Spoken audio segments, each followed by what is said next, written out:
Morning बच्चों, आज हम लोग रसायन की मूल अवधारणा टॉपिक के अंतर्गत मोल संकल्पना को देखते हैं, उस पर चर्चा करते हैं।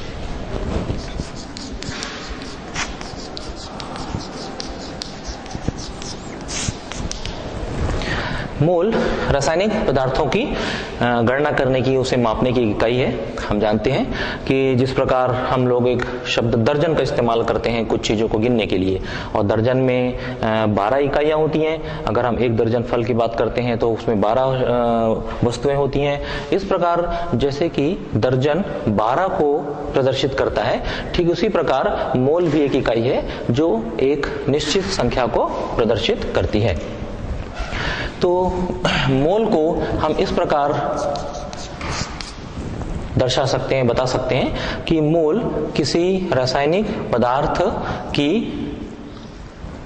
पदार्थ में उपस्थित अणुओं, परमाणु, इलेक्ट्रॉन, आयन इत्यादि की संख्या है। तो हम मोल को परिभाषित करने के लिए इस प्रकार लिख सकते हैं: परमाणु, अणुओं, परमाणुओं, अणुओं, आयनों की गणना के लिए रसायनज्ञ जिस इकाई का उपयोग करते हैं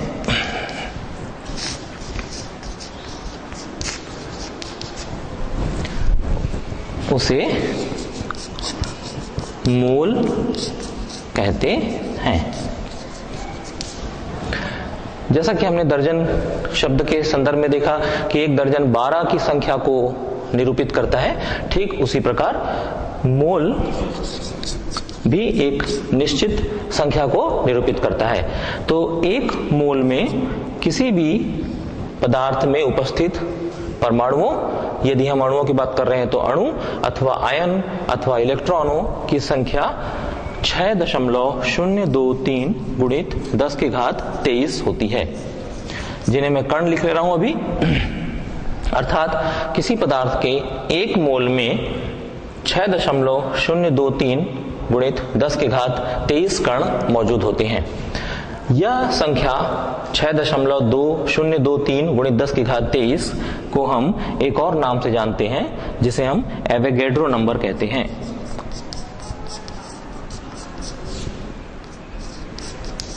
एवोगैड्रो संख्या कहते हैं और इसे n से निरूपित करते हैं।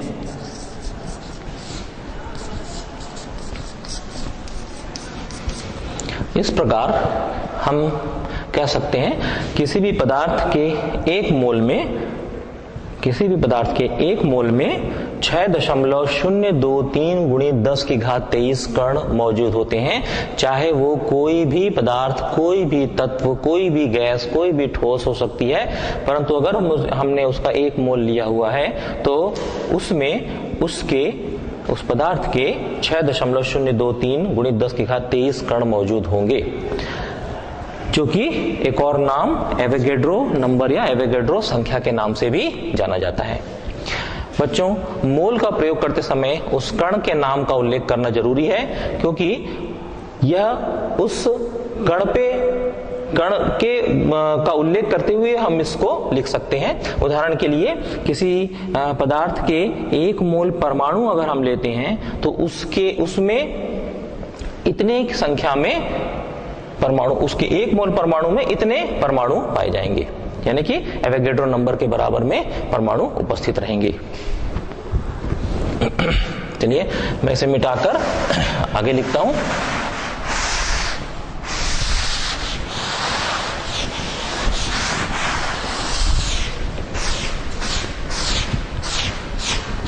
इसे और स्पष्ट रूप से समझने के लिए इस उदाहरण को हम देखते हैं। किसी भी पदार्थ का अगर हम एक मोल लेते हैं, जैसा कि 6.023 गुणित 10 की घात 23 कण उसमें थे, तो उदाहरण के लिए हम एक मोल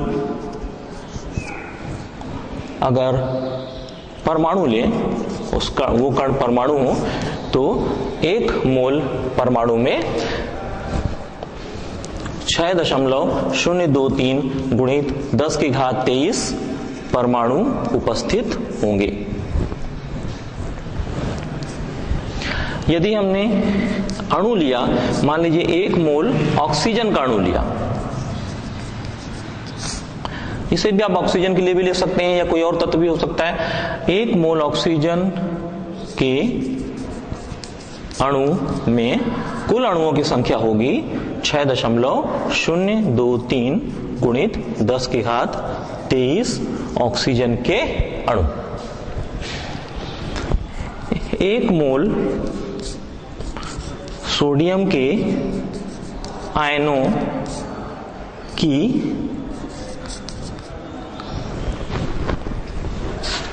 आयन बराबर 6.023 गुणित 10⁻23 आयन। अर्थात किसी भी कण जिसका नाम चाहे आयन हो, चाहे हम अणु लें, चाहे वो परमाणु लें, अगर उसका 1 मोल लेते हैं तो उसमें यह इस 6.023 गुणित 10⁻23 उस के कण होंगे। अगर हमने आयन लिया हुआ होता है इतने आयन लेंगे, इतने आयन होंगे। अगर हमने अणु लिया हुआ है तो इतने ही अणु होंगे, और अगर हमने इसको परमाणुविक रूप में लिया है, परमाणु लिया हुआ है, तो उसमें इतने ही परमाणु उपस्थित होते हैं। इसलिए अगर मान लीजिए हमने इलेक्ट्रॉन लिया हुआ है तो उसमें उतने इलेक्ट्रॉन होंगे, अगर हमने उतने 1 मोल प्रोटॉन लिया हुआ है तो उसमें उतने प्रोटॉन होंगे। इन्हें हमको कण का नाम का हम उल्लेख यहाँ पे अवश्य करते हैं, परंतु वह संख्या निश्चित होती है जो कि एवोगैड्रो नंबर होती है। तो इस तरीके से हम लोग उस मोल में उपस्थित कणों की संख्या को हम नोट करते हैं, लिखते हैं। अब हम गैस के 1 मोल को हम कैसे लिख सकते हैं?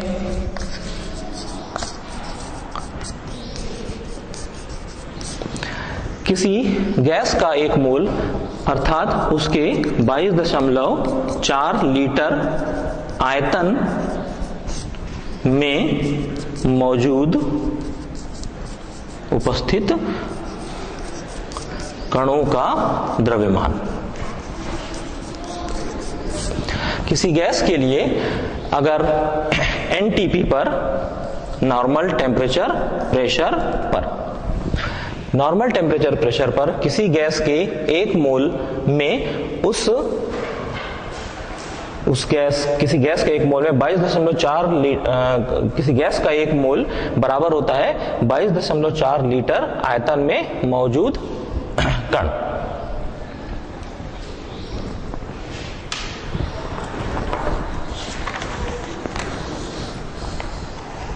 आइए हम लोग अब आगे देखते हैं। इसे मैं थोड़ा सा संशोधन कर लेता हूं। 22.4 लीटर आयतन, किसी गैस का 1 मोल बराबर उस गैस का एनटीपी पर, नॉर्मल टेम्परेचर प्रेशर पर 22.4 लीटर आयतन। चलिए ठीक है, अब हम आगे एवोगैड्रो अवधारणा का महत्व देखते हैं।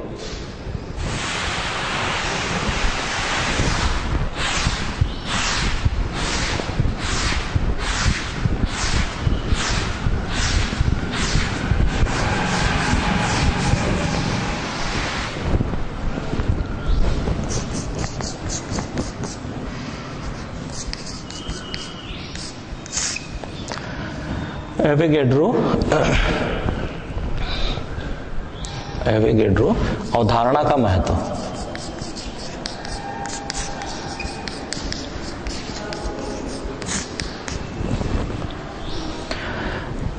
एक गै-लुसाक के आयतन संबंधी नियम में एक अवधारणा प्रस्तुत की गई थी कि समान ताप और दाब पर किसी भी गैस के आयतन, वे संयोग करने वाली गैसें समान अनुपात में संयोग करती हैं। हमने गै-लुसाक का आयतन संबंधी नियम देखा था, जिसमें संयोग करने वाली गैसें परस्पर समान अनुपात में संयोग करती हैं। इसके अलावा डॉल्टन का एक परमाणुवाद सिद्धांत था कि कोई भी रासायनिक अभिक्रिया में भाग लेने वाला छोटे से छोटा कण, अविभाजित कण, वह परमाणु कहलाता है। अर्थात परमाणु से और ज्यादा विभाजन नहीं किया जा सकता। इन दोनों बातों को मिलाकर एवोगैड्रो ने एक संबंध स्थापित किया और उन्होंने बताया कि ताप और दाब की समान परिस्थितियों में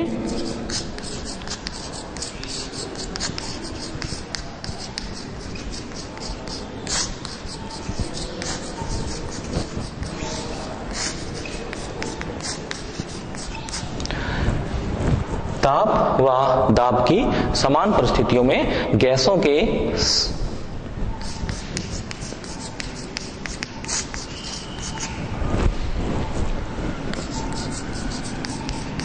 समान आयतन में कुल अणुओं की संख्या समान होती है।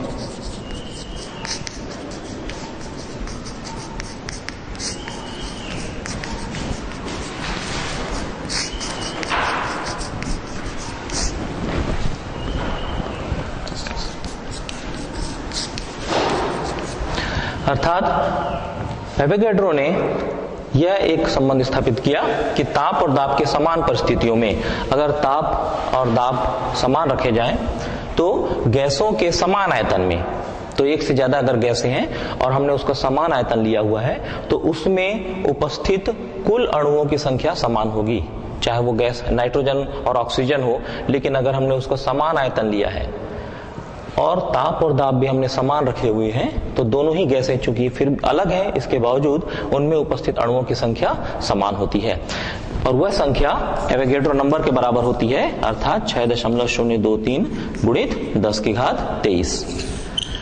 इस प्रकार हम ये एवोगैड्रो ने ये संबंध स्थापित किया था। तो हम एक शॉर्ट में इस सब चीजों को इस प्रकार लिख सकते हैं, एक चार्ट डायग्राम के द्वारा, एक फ्लो चार्ट के द्वारा हम इस प्रकार लिख सकते हैं।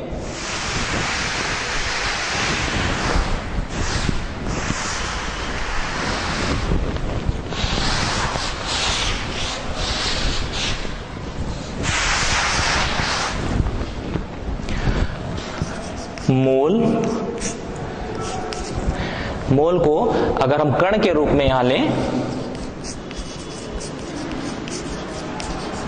तो कणों की संख्या होती है 6.023 गुणित 10 की घात 23। यदि हम आयतन में इसे लें, आयतन के रूप में, तो 1 मोल बराबर 22.4, किसी गैस के 22.4 लीटर का आयतन उसके 1 मोल के बराबर होता है। तो कण के रूप में ये मान हो गया 6.023 गुणित 10 की घात 23। आयतन के रूप में हम मोल को ले सकते हैं 22.4 लीटर के आयतन के बराबर, और द्रव्यमान के रूप में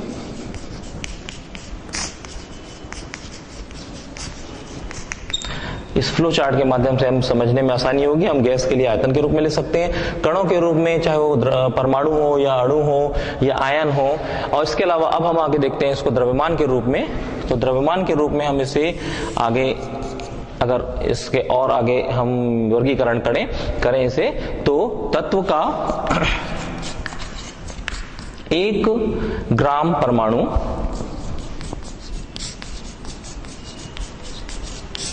बराबर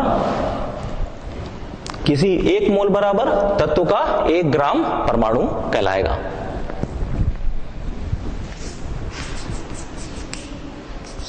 इसी प्रकार यौगिक का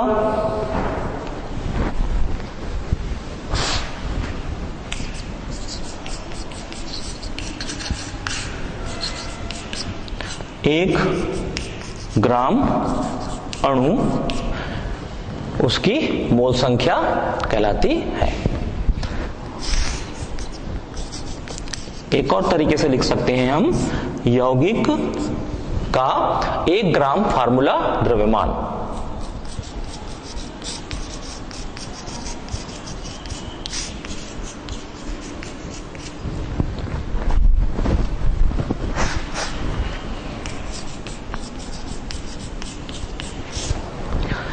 किसी यौगिक का 1 ग्राम फार्मूला द्रव्यमान भी उसके 1 मोल के बराबर होता है। किसी यौगिक का 1 ग्राम अणु द्रव्यमान भी 1 मोल के बराबर होता है। और इसी प्रकार किसी तत्व का 1 ग्राम परमाणु द्रव्यमान भी उसके 1 मोल के बराबर होता है, ये द्रव्यमान के रूप में। मैं इसे तत्वों को थोड़ा और हम डिवाइड करना चाहें तो हम लिख सकते हैं कि किसी तत्व के 12, जैसे उदाहरण के लिए 12 ग्राम कार्बन के 12 ग्राम उसके 1 मोल तत्व के बराबर होगा। इसी प्रकार सोडियम का हम लेना चाहें तो 23 ग्राम सोडियम भी 1 मोल सोडियम के तत्व के रूप बराबर होगा। यौगिक, ये तत्व के 2 उदाहरण हो गए। यौगिक के रूप में अगर मैं पानी लेना चाहूं तो पानी का आणविक द्रव्यमान 18 होता है, अर्थात 18 ग्राम यौगिक का 1 ग्राम अणु द्रव्यमान। मतलब अगर पानी में 18 ग्राम इसका आणविक द्रव्यमान है तो 18 ग्राम पानी बराबर होगा उसका 1 मोल की मात्रा। इसी प्रकार हम अगर ऑक्सीजन का अणु लें तो 16, ऑक्सीजन का परमाणु भार 16 होता है और O2 ऑक्सीजन गैस O2 के रूप में मिलती है, अर्थात उसके 32 ग्राम O2 1 मोल के बराबर होंगे। इसी तरीके से अगर फार्मूला द्रव्यमान हम देखें तो सोडियम क्लोराइड का फार्मूला द्रव्यमान होगा 58.5, 23 सोडियम के, 35.5 क्लोरीन का परमाणु द्रव्यमान, दोनों मिलकर हो जाएंगे 58.5 ग्राम। यह मात्रा 58.5 ग्राम मात्रा भी 1 मोल के बराबर कहलाएगी। इसी प्रकार CH4 मीथेन का कार्बन का 12 और ये हाइड्रोजन के 4 इसमें शामिल है, तो 12 और 4 16, तो 16 ग्राम मीथेन भी 1 मोल के बराबर होगी। तो 1 मोल यानी मोल एक ऐसी इकाई है जो कण के रूप में इस संख्या को प्रदर्शित करती है। आयतन के रूप में इतना आयतन भी 1 मोल के बराबर होता है। और द्रव्यमान के रूप में किसी तत्व, यौगिक और यौगिक के फार्मूला द्रव्यमान के रूप में हमने इसको 3 भाग में बांटा। तो तत्व का ग्राम परमाणु द्रव्यमान, अब उस तत्व का जैसे कार्बन के लिए ये 12 है, सोडियम के लिए 23 है, तो ये दोनों ये 23 सोडियम के लिए 1 मोल के बराबर हुआ, 12 कार्बन के लिए 1 मोल के बराबर हुआ।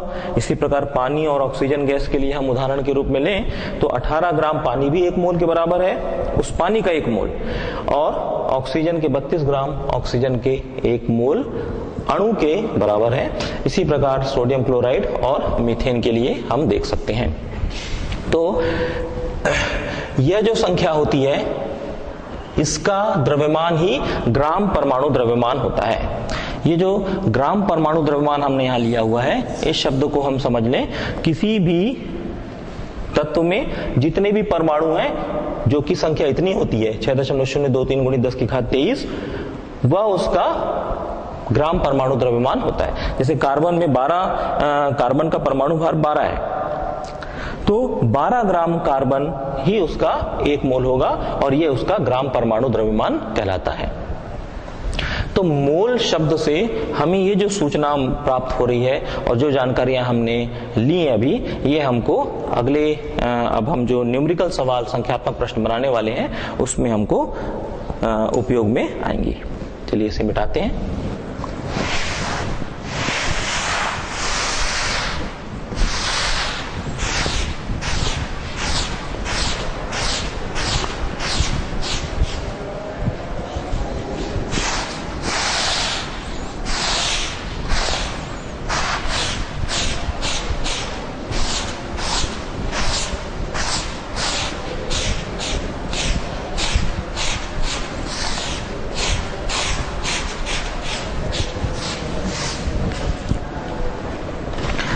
चलिए बच्चों, इस मोल अवधारणा पे आधारित कुछ संख्यात्मक प्रश्नों को हम देखते हैं। मैं इन्हें पहले यहाँ पे लिखता हूँ और फिर हम उसे समझते हुए बनाने की कोशिश करते हैं। पहला उदाहरण हम लेते हैं,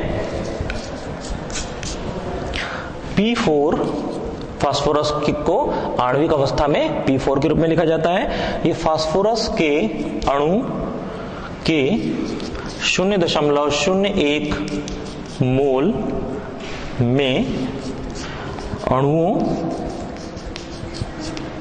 तथा परमाणुओं की संख्या ज्ञात कीजिए।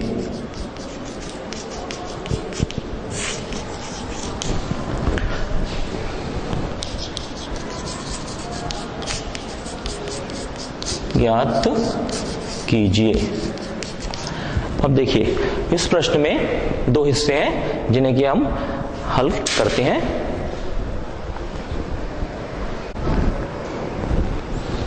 तो जैसा कि प्रश्न में आप देख रहे हैं, P4 अणु के 0.01 मोल में अणुओं की संख्या ज्ञात करनी है।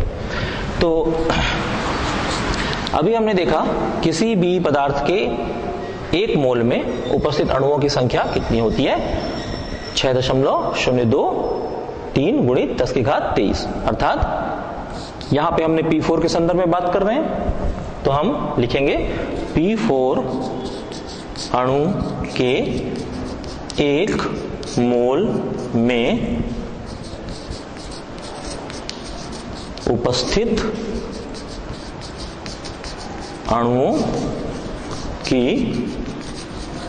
संख्या बराबर P4 अणु के 1 मोल में उपस्थित अणुओं की संख्या होगी 6.023 गुणित 10⁻23। ये हमें याद होना चाहिए, ये 1 मोल के बराबर होती है। तो ये 1 मोल में उपस्थित अणुओं की संख्या हुई। हमसे प्रश्न में कितने मोल पूछा गया है, 0.01 मोल में। जब 1 मोल में हमें जानकारी प्राप्त हो गई तो अब हम निकाल लेंगे 0.01 मोल में। तो P4 के 0.01 मोल में उपस्थित अणुओं की संख्या बराबर, तो यह संख्या कितनी हो जाएगी, क्योंकि 1 मोल में इतना तो इतने में कितना, तो ये ऐसे प्रश्नों को हम बनाते हैं तो इसका मल्टीप्लिकेशन इससे हो जाएगा। तो पर कितना हो गया, 0.01 गुणित 6.023 गुणित 10⁻23। अब ऐसे सवालों को हल करने के लिए मैं कुछ बातें कहना चाहूंगा आपसे कि दशमलव के बाद यहाँ 2 अंक हैं। अगर ऐसे मैं भिन्न में बदलूं तो ये 2 अंक, ये बाद वाले 2 अंक को हटाएं, हम दशमलव को हटाएं तो ये 1/100 बन जाएंगे। यहाँ पे दशमलव हटने पर इसको हम लिखेंगे इस प्रकार, बटे 100। परंतु किसी संख्या में अगर दशमलव नहीं है तो उसके पूर्व के शून्यों का महत्व नहीं है, हम उसे हटा सकते हैं, तो हम उसे पढ़ेंगे 1/100। तो 0.0 को हम 1/100 लिख सकते हैं, और इधर लिखी हुई जो राशि है 6.023 गुणित 10⁻23, इसमें अब हमें 100 से भाग देना है क्योंकि 100 हर में आ गया है। तो एक घातांक के नियम के अनुसार हम ये भाग देने की प्रक्रिया को घातांक के नियम से भी हल कर सकते हैं। ये हर में 2 शून्य यहाँ पे, ये 100 लिखा हुआ है, तो इसका तात्पर्य 10⁻2 हुआ। ये घातांक के नियम ये बोलता है अगर किसी भी आधार समान हो और उन राशियों को हम भाग दे रहे हैं तो घातें घट जाती हैं। यानी हम इसको लिख सकते हैं a⁻m-1। यहां पर 100 को यदि हम 10⁻2 लिखें और अंश में 10⁻23 के रूप में एक फिगर मौजूद है, तो यहां पर हम देखते हैं कि ये आधार 10 और 10 समान है, तो इनकी घातें घट जाएंगी। तो 23 - 2, जैसे कि m-n है, इस सूत्र के अनुसार हम अनुप्रयोग करें यहाँ पे, तो हम लिख सकते हैं 10⁻23 - 2, और 23 में से 2 गया तो 21 बचेंगे। तो इस आधार पे हम यहाँ पे अगर गणना करें तो हम लिख सकते हैं, इस हिस्से को मैं यहाँ पे लिखता हूं,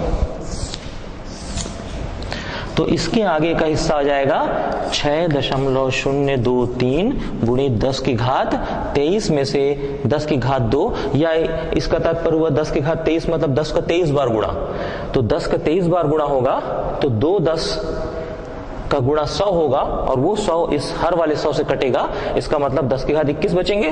तो यहाँ पे हो गया 10⁻21। तो इसका मतलब हुआ कि 0.1 मोल में उपस्थित फास्फोरस के अणुओं की संख्या हो जाएगी 6.023 गुणित 10⁻21।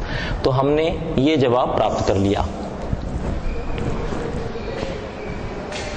हमने क्या किया, किसी भी पदार्थ के 1 मोल में उपस्थित कणों की संख्या ली। हमारे प्रश्न में 0.01 मोल का पूछा गया है, 1 मोल का तो हमें पता है और इसकी सहायता से हमने 0.01 मोल का निकाल लिया। उसको गणना करने के लिए हमने यहाँ पे अभी जो गणना समझी उस आधार पे हम इस नतीजे पे पहुंचते हैं कि 0.01 मोल में फास्फोरस के अणुओं की संख्या होगी 6.023 गुणित 10 की घात 21। अब हम लोग इस पर आ जाते हैं, इसे मिटाता हूं मैं।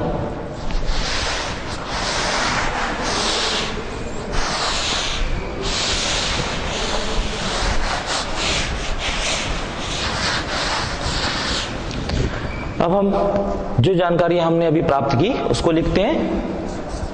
P4 के 0.01 मोल में उपस्थित अणु बराबर, या अणु की संख्या लिख लेते हैं, अणुओं की संख्या बराबर 6.023 गुणित 10 की घात 21। ये हमको राशि प्राप्त हुई। ये P4 के 1 मोल में उपस्थित अणुओं की संख्या है, लेकिन हम देखते हैं कि फास्फोरस का एक अणु फास्फोरस के 4 परमाणुओं से मिलकर बना है। फास्फोरस P4 के एक अणु में 4 फास्फोरस के परमाणु हैं। तो हमें इसमें ये एक यानी इतने जो कण हैं वो अणु, इतने अणु हैं और प्रत्येक अणु में P4 के 0.01 मोल में एवोगैड्रो नंबर के बराबर ये 6.023 गुणित 10 की घात 21 ये जो मान प्राप्त हुआ, इतने अणु हैं और प्रत्येक अणु में 4 परमाणु हैं। तो इतने सारे अणुओं को हम अगर 4 से गुणा कर दें तो हमें फास्फोरस के P4 के अणु में कुल उपस्थित परमाणुओं की संख्या ज्ञात हो जाएगी। अतः P4 के 0.01 मोल में उपस्थित परमाणुओं की संख्या बराबर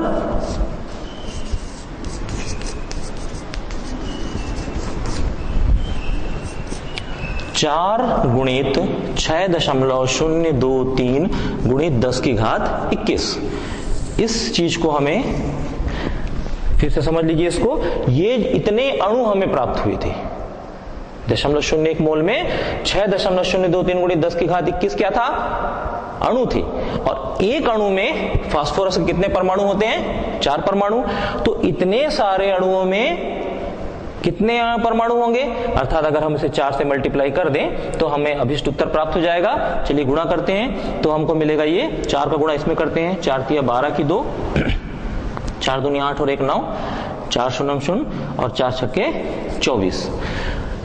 3 स्थान के बाद दशमलव है, यहाँ 3 स्थान के बाद दशमलव लगाएंगे तो ये 24.9092 प्राप्त होगा।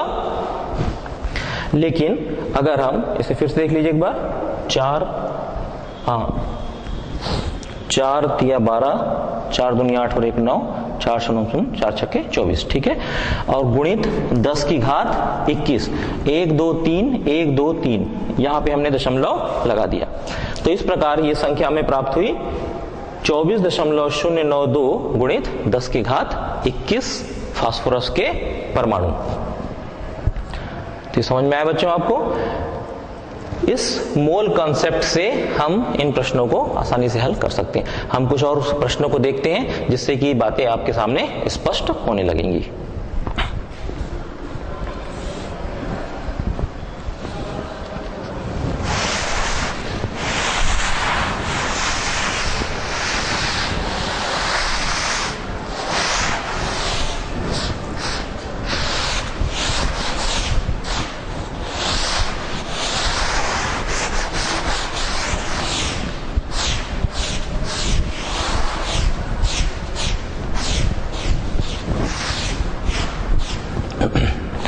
हम एक अगला एग्जांपल लेते हैं।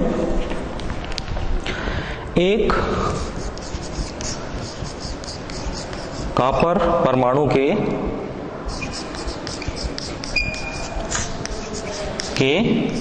द्रव्यमान की गणना कीजिए।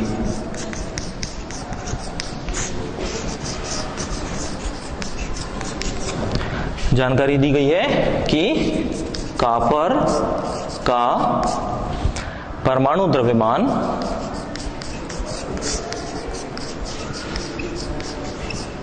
बराबर 63.5 AMU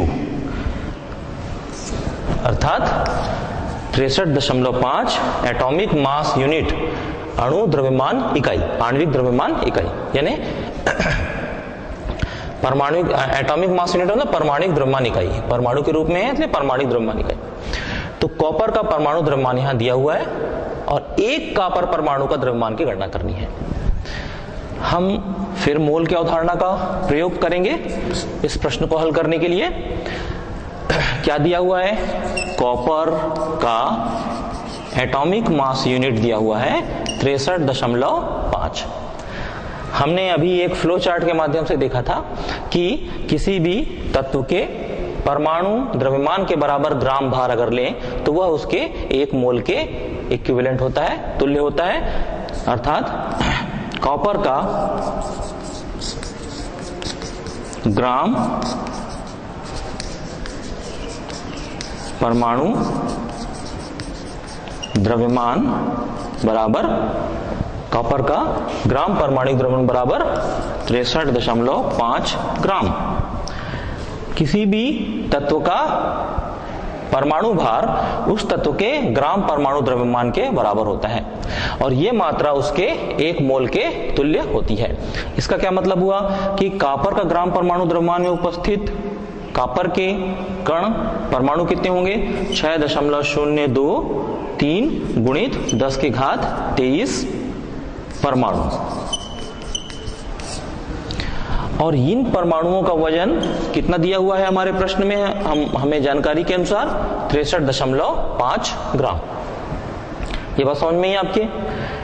किसी भी पदार्थ का ग्राम परमाणु द्रव्यमान उसमें उपस्थित एवोगैड्रो नंबर के बराबर कण मौजूद होते हैं उसमें, और उन्हीं कणों का कुल वजन उसके परमाणुक द्रव्यमान के रूप में होता है। जैसे कि यहाँ कॉपर का परमाणु द्रव्यमान दिया हुआ है, इसका मतलब कॉपर के ग्राम परमाणु, कॉपर के एक मोल में उपस्थित कुछ कुल परमाणु जो कि 6.023 गुणित 10⁻23 है, इसका द्रव्यमान उसके परमाणु द्रव्यमान के बराबर होगा जो कि 63.5 है।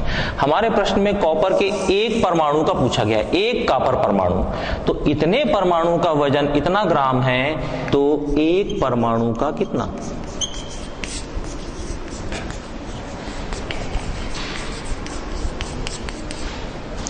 हम 63.5 बटे 6.023 गुणित 10⁻23 इसका मान हो जाएगा एक परमाणु का द्रव्यमान बराबर 63.5 बटे 6.023 गुणित 10⁻23। अगर हम इस फिगर को कैलकुलेट करें तो हमें ये मात्रा 10.548 गुणित 10⁻23 प्राप्त होगी। यहां ध्यान से देखिए बच्चों, ये 10⁻23 हर में है। अगर हम उसे अंश में लिखेंगे तो वो घात का चिन्ह बदल जाएगा, वो घात ऋणात्मक हो जाएगी। घातांक के नियमों का यहाँ प्रयोग किया गया है जो आप इससे पहले 10वीं में पढ़ चुके होंगे। 10⁻23 हर में है, ये अंश में गया तो ये 10⁻23 हो गया। यदि अंश से कोई घात को नीचे लाना होता है तो इसी प्रकार उसके चिन्ह बदल जाते हैं। हाँ, यहां पर हमने इससे भाग दिया तो इतने इक्विवेलेंट, इतने लगभग मान प्राप्त हुआ 10.548 गुणित 10⁻23 ग्राम। तो इसका तात्पर्य हुआ कि एक कॉपर परमाणु का द्रव्यमान 10.548 गुणित 10⁻23 ग्राम होगा। ठीक, चलिए इसे मिटाते हैं और हम अगले प्रश्न की ओर चलते हैं।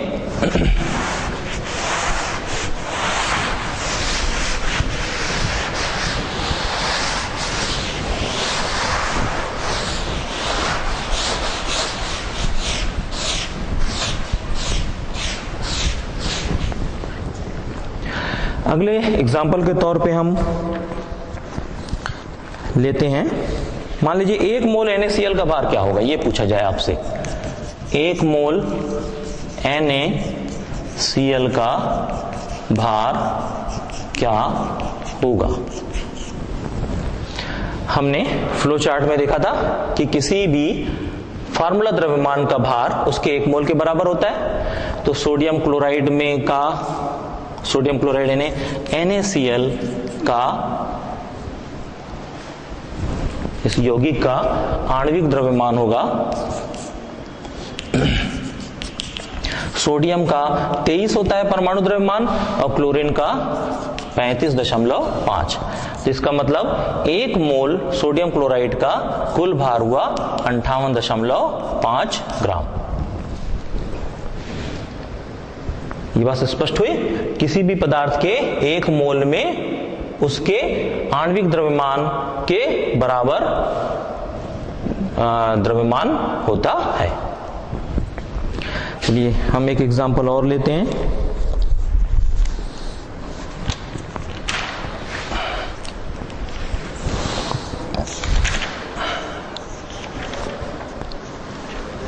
चलिए अगर ये पूछा जाए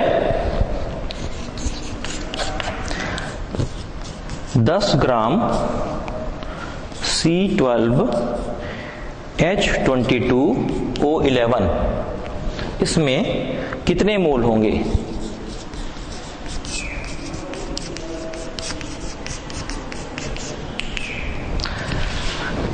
अभी इतने प्रश्नों में हम क्या देख रहे हैं कि इसका जो आणविक द्रव्यमान था वो उसके 1 मोल के बराबर है। 1 मोल NaCl का भार इतना है। और ये कैसे आया, इसके आणविक द्रव्यमान की गणना से आया।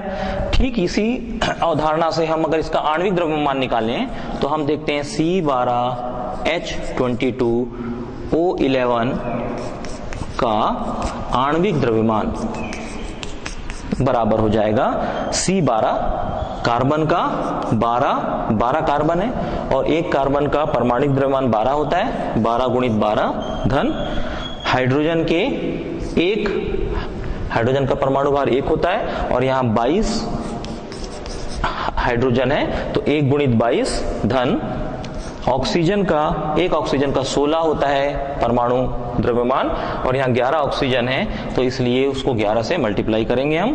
तो 12 गुणित 12 मतलब 144 धन 22 एकम 22 और धन 16 गुणित 11 का मतलब हो जाएगा 176।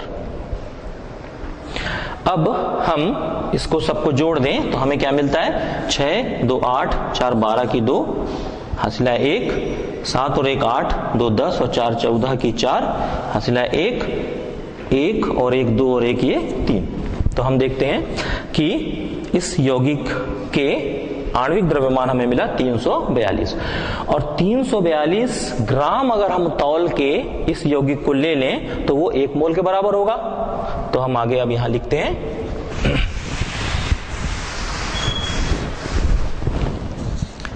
अतः 342 ग्राम, अब इतना ही अगर मैं ग्राम में तौल लूं तो वो 1 मोल होगा। तो 342 ग्राम C12H22O11 बराबर 1 मोल। C12H22O11 का आणविक द्रव्यमान जितना है उतना ही मैं अगर तौल के उसके ग्राम में मात्रा ले लूं तो वही उसका 1 मोल होता है। तो इतने ग्राम 342 ग्राम यह पदार्थ 1 मोल के बराबर है। तो हमारे प्रश्न में 10 ग्राम के बारे में पूछा गया है तो 10 ग्राम C12H22O11 बराबर हो जाएगा 10/342 मोल। 10/342 मोल और 10 में 342 को अगर अपन भाग देते हैं तो ये स्थिति हमें मिलती है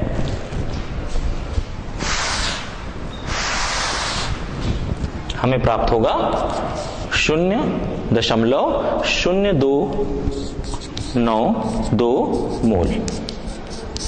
ये भाग देने पर हमें जो फिगर प्राप्त होगा वो 0.0292 मोल हुआ।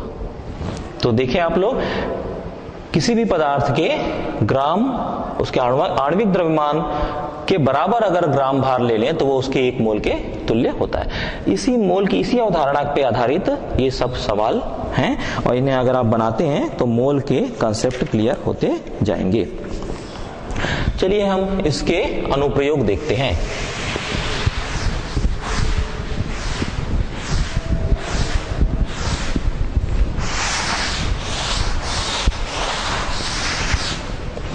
मोल अवधारणा के अनुप्रयोग।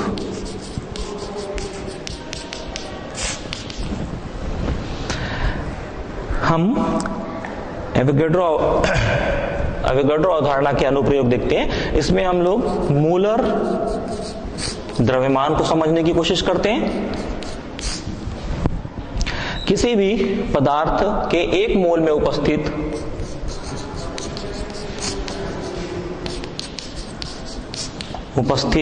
कण अर्थात 6.023 गुणित 10⁻23 इतने कणों का द्रव्यमान उस पदार्थ का मोलर द्रव्यमान कहलाता है। किसी भी पदार्थ का मोलर द्रव्यमान उसके 1 मोल में उपस्थित कण मतलब 6.023 गुणित 10⁻23 कणों का द्रव्यमान होता है। इसी प्रकार एक और टर्म है मोलर आयतन। मोलर आयतन का तात्पर्य होता है कि किसी निश्चित ताप एवं दाब पर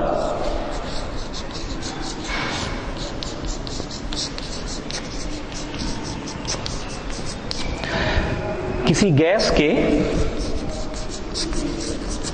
निश्चित ताप एवं दाब पर किसी गैस के 1 मोल आयतन 1 मोल के आयतन को हम मोलर आयतन कहते हैं। किसी निश्चित ताप एवं दाब पर किसी गैस के 1 मोल के आयतन को हम उसका मोलर आयतन कहते हैं। इसे हम Vm से प्रदर्शित करते हैं। यह मान NTP पर 22.4 लीटर होता है। इसका मतलब किसी भी गैस के मोलर आयतन बराबर 22.4 लीटर होता है। इस 4.4 लीटर में उपस्थित गैस के अणुओं का द्रव्यमान उसका ग्राम आणविक द्रव्यमान कहलाता है।